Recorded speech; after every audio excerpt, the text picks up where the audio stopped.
Hello friends, I am Seema Sharma from Tutorpedia. बहुत सारे students जो हैं वो अंडरस्टैंडिंग डिसिप्लिन जो हमारा पेपर नंबर 4B है, ठीक है, उसमें से ना मेरे से क्वेश्चंस मांग रहे थे और मुझे थोड़ा सा टाइम लग गया इसे बनाने में because I was quite busy.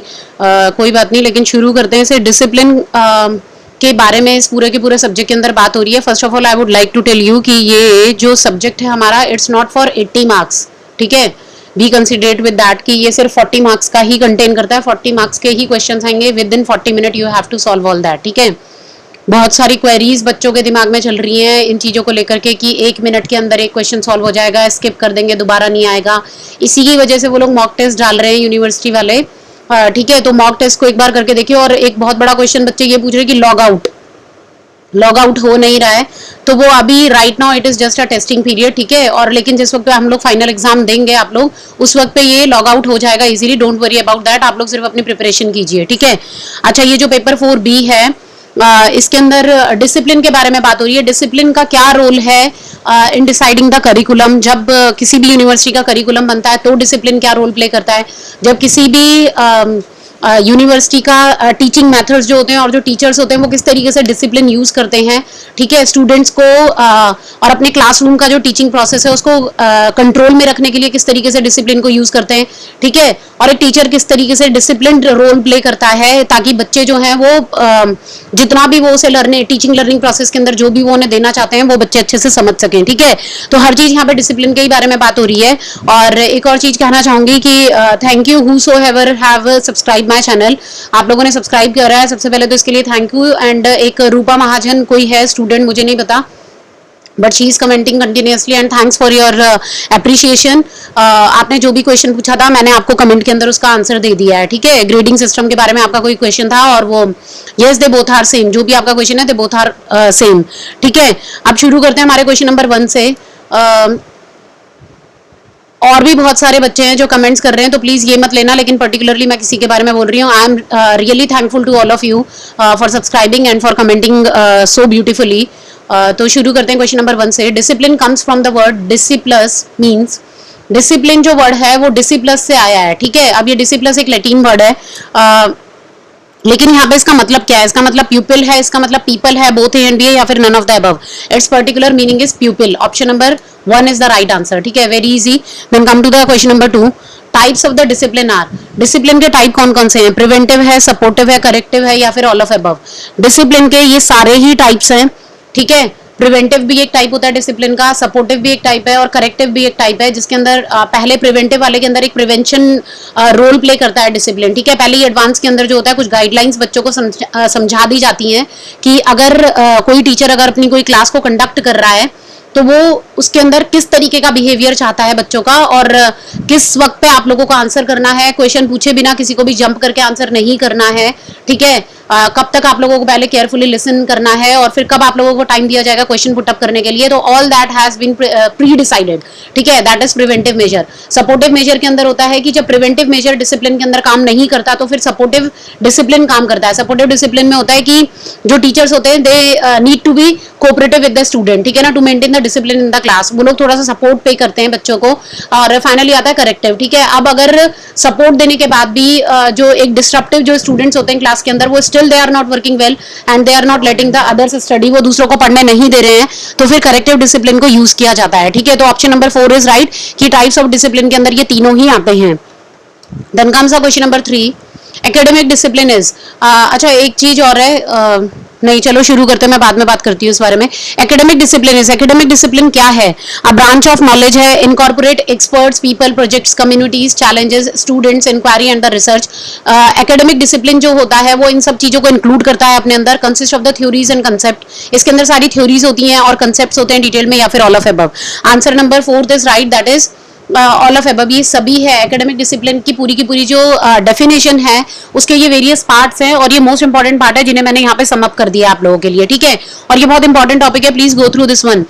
Academic discipline actual में होता क्या है कि जब जो हमारे जितना भी एजुकेशन सिस्टम है that is completely dependent on the मतलब mainly focused is on the academic portion, ठीक है। नॉन एकेडमिक और को करिकुलर एक्टिविटीज जो होती हैं it's not focus that much, जितना एकेडमिक के ऊपर ध्यान दिया जाता है। दैट्स व्हाई एकेडमिक डिसिप्लिन को ही पढ़ना बहुत जरूरी है कि ये एक ब्रांच ऑफ नॉलेज है, ये एक नॉलेज की ब्रांच है। इसके अंदर जितने भी एक्सपर्ट्स होते हैं, पीपल, प्रोजेक्ट, कम्युनिटी से रिलेटेड चैलेंजेस, ठीक है, स्टूडेंट और इंक्वायरी रिसर्च, इन सब चीजों को इंक्लूड किया जाता है और इसके अंदर थ्योरीज एंड कंसेप्ट होते हैं। Then comes a question number 4, 3 levels in constructing a school subject are, 3 levels in constructing a school subject को कंस्ट्रक्ट करने के लिए 3 लेवल कौन कौन से हैं, ठीक है। Societal curriculum, programmatic curriculum and then classroom curriculum या फिर ऑल ऑफ अबव, ठीक है। सब इसका आंसर है ऑल ऑफ अबव, सभी है इसके आंसर। मैं थोड़ा सा आपको इसको एक्सप्लेन कर देती हूँ। सोसाइटल करिकुलम क्या है? Syllabus according to the society. जब भी किसी यूनिवर्सिटी का, स्कूल का, इंस्टीट्यूशन का सिलेबस डिसाइड होना होता है तो सोसाइटी को भी कंसिडर किया जाता है, ठीक है। सोसाइटी को ध्यान में रखा जाता है कि सोसाइटी जो है वो किस तरीके की और किस तरीके का सिलेबस जो है वो फॉलो अप होगा। Then comes option number 2 that is programmatic. जब हमने एक सोसाइटी के अकॉर्डिंग अपने नॉर्म्स डिसाइड कर लिए, ठीक है, थोड़े बहुत रूल्स और पॉलिसीज बना ली कि ये सब कुछ हमें सोसाइटी के अकॉर्डिंग ये पढ़ाना जरूरी है बच्चों को, ठीक है। फिर उस सोसाइटल करिकुलम को हम क्या करते हैं, ट्रांसलेट करते हैं into the school subjects in the program और and the course of study के अंदर जब उसे कन्वर्ट किया जाता है then it is step number 2, ये लेवल होता है दैट इज प्रोग्रामेटिक करिकुलम, ठीक है। प्रोग्राम में कन्वर्ट किया जा रहा है उसे। And then finally comes the classroom curriculum. अब ये क्या होता है? जब आपने प्रोग्रामेटिक करिकुलम को डिजाइन कर लिया है then further the elaboration of the programmatic curriculum is done. उसका और इलैबोरेट तरीके से यानी कि डिटेल फॉर्म के अंदर उसे इलैबोरेट करके समझाया जाता है, connecting with the experiences, interest in the capacities of the student. अब इसके अंदर क्या क्या इंक्लूड किया जाता है कि स्टूडेंट्स के एक्सपीरियंस कैसे हैं, स्टूडेंट्स का इंटरेस्ट कितना है और उनकी कैपेसिटी और एबिलिटी कितनी है कि वो कितना ग्रैब कर सकते हैं, ठीक है। तो option number 4 is the right answer कि ये तीनों ही लेवल जो है एक स्कूल के सब्जेक्ट को डिजाइन करने से पहले इन तीनों लेवल्स के ऊपर ध्यान दिया जाता है। Then comes the question number 5, knowledge of the subject matter by a teacher helps in. Subject matter इसके अंदर बहुत इंपॉर्टेंट टॉपिक है। सब्जेक्ट मैटर क्या होता है? देखो, if the teacher is not having the complete knowledge about their particular subject then what they are going to teach the student. अगर उन्हें अपने ही सब्जेक्ट के बारे में डिटेल में नहीं पता तो बट ऑब्वियस है कि what they will teach the student, ठीक है। उन्हें अपने सब्जेक्ट के बारे में बहुत डिटेल में स्टडी, इन डेप्थ उनको नॉलेज होनी चाहिए, दैट इज सब्जेक्ट मैटर, ठीक है। तो ये कह रहा है अगर सब्जेक्ट मैटर के बारे में आपको डीप नॉलेज है तो वो टीचर को कैसे हेल्प कर रहा है। Positive teacher people relation, teacher और बच्चे का जो रिलेशन होता है बहुत पॉजिटिव होता है because whenever the student is having any doubt then the teacher is able to clear it because they are having in depth knowledge, right. Then option number 2 improves the quality of the teaching. ये teaching की quality को बताता है, yes, but obvious है when you are having the in depth knowledge then you can explain it very well to the student whatever the doubts they are having, right. Then comes the question number option number 3 that is fulfills the requirement of the curriculum. Curriculum की जितनी भी requirement होती है ये उन सबको पूरा करता है। All of above, yes, all of above ये करिकुलम की रिक्वायरमेंट्स को भी फुलफिल करता है क्योंकि आपको इन डेप्थ नॉलेज होना, being a teacher you need to have the complete and the in depth knowledge of the particular subject you are going to teach, right. Then comes the question number 6। Question number 6 is saying कि classroom can be managed effectively by. Classroom को आप effectively कैसे manage कर सकते हो? Taking the change of the class, ठीक है। Taking the change नहीं है, sorry, it's a charge of the class. वो थोड़ा सा टाइपिंग एरर हो गया मुझसे। आप क्लास का पूरा चार्ज लेने को तैयार हो, giving the incentive to do their best, ठीक है। और इंसेंटिव चार्ज आप दे रहे हो किसको? बच्चों को। ये चार्ज नहीं है, सॉरी, इंसेंटिव के बाद वो गलत हो गया थोड़ा सा टाइपिंग में। Incentive, you are ready to give the incentive. जो बच्चे बहुत अच्छा कर रहे हैं उनको आप इंसेंटिव देने को तैयार हो। Establish the consequences for misbehaving. If there are some disruptive elements in the classroom then you are ready to establish few of the consequences for their misbehaviour in the class because they are disturbing everyone, ठीक है ना। They are not letting everyone to study. तो आप लोग क्या उनके लिए misbehaviour के लिए कोई कंसिक्वेंसेस एस्टैब्लिश करते हो पहले से, या फिर do not focus on the disruptive student, या फिर आप फोकस ही नहीं कर रहे हो गधे और जो बिल्कुल बच्चे होते हैं जो दूसरों को भी परेशान करते हैं, ठीक है, डिस्टर्बिंग एलिमेंट होते हैं बेसिकली क्लास के, ठीक है। तो classroom can be managed effectively by do not focusing on the disruptive student, effectively by which of the following is not true in the context. Sorry, ये मैं क्वेश्चन भी आधा रह गया मेरा यहाँ पे। क्वेश्चन है कि विच of the following is not in true in this context. इस कंटेक्स्ट में कौन सा पार्ट है जो कि सही नहीं है, ठीक है। फर्स्ट, सेकंड, थर्ड तीनों के तीनों सही है, फोर्थ पॉइंट सही नहीं है। डिस्टर्प्टिव स्टूडेंट पे अगर आप फोकस नहीं करेंगे then they will continue to disturb the class, ठीक है। तो उनके ऊपर फोकस करना भी जरूरी है। Then comes the question number 7। What are the ways alternative discipline can be applied, किस तरीके से आप अल्टरनेटिव डिसिप्लिन को अप्लाई कर सकते हो। अभी अल्टरनेटिव डिसिप्लिन क्या है, ठीक है, अल्टरनेटिव डिसिप्लिन है कि whatever the method the teacher is following, ठीक है, in the class to maintain the discipline, if it is not giving you the sufficient result whatever you want from the class, ठीक है ना, then they need to change their way of applying the discipline in the class, ठीक है। तो वो लोग अपना क्या करेंगे, एक दूसरा मेथड ढूंढेंगे डिसिप्लिन को अप्लाई करने के लिए, ठीक है। तो ये कह रहा है कौन से वेज हैं अल्टरनेटिव डिसिप्लिन के, रेप्रीमांड लेटर, आप उनको एक लेटर दे दो रेप्रीमांड के लिए कि next time it must not happen, ठीक है, आप लोगों को लेटर इश्यू कर दिया जाएगा, और इससे क्या होगा, they will have a fear inside, उनको डर लगेगा और next time they will not do the same mistake, ठीक है। लास्ट चांस अग्रीमेंट, आप लास्ट चांस अग्रीमेंट उन लोगों को देंगे, ठीक है, और using the alternative discipline agreement, या फिर आप कोई दूसरा अल्टरनेटिव डिसिप्लिन अग्रीमेंट यूज करेंगे, ठीक है। तो जो अल्टरनेटिव डिसिप्लिन के वेज हैं वो फर्स्ट और सेकंड है, that is option number fourth, both second and third, ठीक है। Option number fourth both second and third means reprimand letter और लास्ट चांस अग्रीमेंट, दोनों जो हैं ये तरीके हैं अल्टरनेटिव डिसिप्लिन को अप्लाई करने के क्लास में, ठीक है।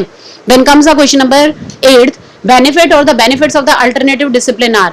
अब अल्टरनेटिव डिसिप्लिन को फॉलो तो कर लिया, लेकिन उसके बेनिफिट्स क्या है, लेस नेगेटिव इंपैक्ट, उसका नेगेटिव इंपैक्ट कम होगा, addresses the real purpose of the discipline, ठीक है, ये ही डिसिप्लिन का असली तरीका है।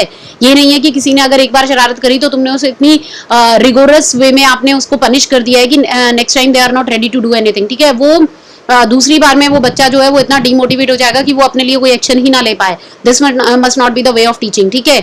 Increases productivity of the employees की प्रोडक्टिविटी को बढ़ाता है, या फिर all of above. Option number D is the right answer, ये सभी चीजें हैं, नेगेटिव इंपैक्ट नहीं होता, यही डिसिप्लिन का असली तरीका है, और यही एम्प्लॉयज की प्रोडक्टिविटी को भी इंक्रीज करता है, बिकॉज हम लोग अपना बेस्ट तभी दे पाते हैं व्हेन वी फील फ्री, ठीक है। अगर हमारे अंदर कोई भी एफिशिएंसी है, अगर हमें किसी भी चीज का डर है, then we will not be productive efficiently in that manner, ठीक है। लेकिन दिमाग खुल करके काम कब करता है, व्हेन वी आर फ्री, ठीक है, हमें किसी चीज का डर नहीं है। तो ये सारी ही चीज जो है ये अल्टरनेटिव डिसिप्लिन के बेनिफिट्स हैं। Then comes a question number 9, when the educator uses the strategies in the classroom to pass on the knowledge of a subject based on their skills in delivering information, then it is termed as। जब एक educator जो है वो अलग अलग strategies को use करता है क्लासरूम के अंदर, और वो जितनी भी नॉलेज होती है अपनी सब्जेक्ट से रिलेटेड, ठीक है, और जितनी भी उसकी नॉलेज होती है सब्जेक्ट से रिलेटेड, ठीक है, उसको वो डिलीवर कर देता है इन्फॉर्मेशन को, तो इसको हम क्या कहते हैं, वो इन्फॉर्मेशन को डिलीवर कर रहा है किससे, लर्नर को, रिसीवर को, ठीक है। रिसेप्टिव जो हमारे सामने बैठा है वो स्टूडेंट है, ठीक है। तो इसे क्या कहते हैं, इसे पेडागोजी कहते हैं, इसे पेडागोजिकल टीचिंग कहते हैं, बोथ ए एंड बी या फिर none. It's option number 2, that is pedagogical teaching. ये पेडागोजिकल टीचिंग के अंदर आता है व्हेन अ पर्टिकुलर टीचर और द एजुकेटर और the instructor is using the strategies in the classroom to pass on their knowledge and the based on the skills in delivering the information, ठीक है। अब उनके अपने जो स्किल्स होते हैं वो उनको पूरा यूटिलाइज करेंगे और वो बेहतर तरीके से अपनी इन्फॉर्मेशन को स्टूडेंट्स तक पहुंचा देंगे। तो that is option number 2, that is pedagogical teaching. Then comes a question number 10, which of the following is the characteristic of the academic discipline। academic discipline का characteristic क्या है, ठीक है, ये पहले ही आपके सामने आ गया। Fourth, have a particular object of the research, ठीक है, इसमें रिसर्च का एक पर्टिकुलर ऑब्जेक्ट होता है, पहले से प्री डिसाइडेड होता है कि आप लोग जिस भी पर्टिकुलर ऑब्जेक्ट के ऊपर रिसर्च करने के लिए जा रहे हैं, एसएसटी है, मैथ्स है, किस डिसिप्लिन में या फिर किस एकेडमिक फील्ड के अंदर आप लोग बात कर रहे हैं, ठीक है, और उसके अंदर किस पे रिसर्च वर्क चल रहा है। Various subjects are there, sociology, psychology, mathematics, SST, science, ठीक है, English, Hindi and all that.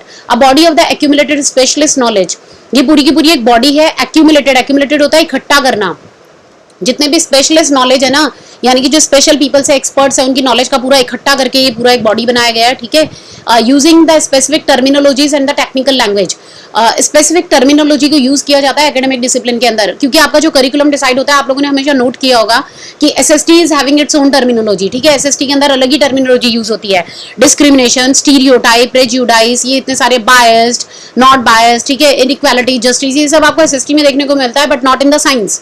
Science के अंदर आप चले जाओ तो आपको क्या वर्ड्स देखने को मिलते हैं, सिम्बायोसिस क्या है, ठीक है, और यूनिसेलुलर ऑर्गेनिजम्स क्या होते हैं, मल्टीसेलुलर क्या होते हैं। तो terminology is different regarding every subject, ठीक है, या फिर ऑल ऑफ अबव। तो ये सही है। और अगर आप कंप्यूटर और आईटी की बात कर रहे हैं तो they are having their own technical language. तो ये तीनों ही ऑप्शन जो है एकेडमिक डिसिप्लिन के कैरेक्टरिस्टिक है, ये तीनों ही जो है एकेडमिक डिसिप्लिन के कैरेक्टरिस्टिक है, ठीक है, फीचर्स के अंदर काउंट होते हैं। तो all of above is the right answer. These were the 10 questions और मैं नेक्स्ट वीडियो के अंदर रिमेनिंग जो 10 क्वेश्चन है वो फिर से अपलोड करूंगी, ठीक है। उसके बाद मुझे नहीं लगता कि मेरे को क्वेश्चंस बनाने का टाइम मिलेगा, because your exams are so near. तो मेरे को ऐसा करूंगी मैं कि जितने भी टॉपिक्स हैं मल्टी डिसिप्लिनरी और इंटर डिसिप्लिनरी, उनका मैं थ्योरी प्रोजेक्ट बना करके and I will discuss with you, ठीक है। मैं उसे ओरली डिस्कस कर लूंगी आप लोगों के साथ। और एक चीज और मेरे को ये कहनी है कि कहीं आप लोगों को लग रहा हो कि इसमें क्वेश्चंस के आंसर सभी के तो ऑल ऑफ अबव है, please don't go with that, don't get confused. यहाँ पे बात ये है कि आप लोगों को थ्योरी कितनी समझ में आ रही है, because question can be modified in any form. Question आपसे कैसे भी मिक्स करके पूछा जाएगा। Try to make your own self notes. आप एक पर्टिकुलर टॉपिक को पढ़ रहे हैं, उसका सेल्फ नोट बनाइए and then go for the YouTube videos. तब उसके बाद क्वेश्चंस को चेक करके और फिर अपने आप को एनालाइज कीजिए कि आपने कितना कर लिया है and how many questions you are going for the correct right type, ठीक है। और अभी इतना टाइम नहीं रह गया, इसीलिए मैंने इसके अंदर सारे ही कैरेक्टरिस्टिक जो है वो इंक्लूड कर दिए हैं ताकि आपको ज्यादा से ज्यादा नॉलेज हो, और मैंने मोस्ट इंपॉर्टेंट उठाए हैं। Otherwise when you will go through the theory you will see कि उसके अंदर 12 15 कैरेक्टरिस्टिक है, ठीक है। एक दो की बात नहीं हो रही है, but I feel these are the most important, that's why I have inculcated them all, ठीक है ना। अच्छा, एक चीज और है कि बच्चे कह रहे हैं मॉक टेस्ट के अंदर क्वेश्चंस वर वेरी डिफिकल्ट, ठीक है। फर्स्ट ऑफ ऑल मैं आप लोगों को ये बता दूं कि जो क्वेश्चंस थे they were from the SST portion.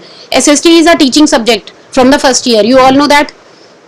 SST एक टीचिंग सब्जेक्ट है, ये जिन बच्चों ने उसे ऑप्ट किया है ये उनके लिए है। अब जब क्वेश्चन पेपर आपका पूरा का पूरा आपके सामने आया तो उसमें आपका जो सब्जेक्ट है वो कम है, लेकिन टीचिंग सब्जेक्ट के एसएसटी के क्वेश्चन ज्यादा है। किसी के पास एसएसटी नहीं है, कोई मैथ्स का स्टूडेंट है, कोई फिजिक्स का स्टूडेंट है, ठीक है। तो हमारा डिसिप्लिन अलग अलग है, हमारा अपना अपना सब्जेक्ट अलग है। तो इसके लिए आप लोग कंफ्यूज बिल्कुल भी मत हो, ये बस फॉर द टाइम बीइंग है, ये खाली टेस्टिंग हो रही है और कुछ भी नहीं है, ठीक है। तो आप लोग अपने अपने सब्जेक्ट के ऊपर फोकस कीजिए और अपने ही सब्जेक्ट के क्वेश्चंस आप लोगों से एग्जाम में पूछे जाएंगे। Don't worry about that, just focus on the theory portion and then go for the YouTube videos also, ठीक है। Thank you for liking, sharing and subscribing my channel, और hope you are finding the videos helpful. If you are having any of the queries, then you may ask me in the comment section also. Thank you and bye.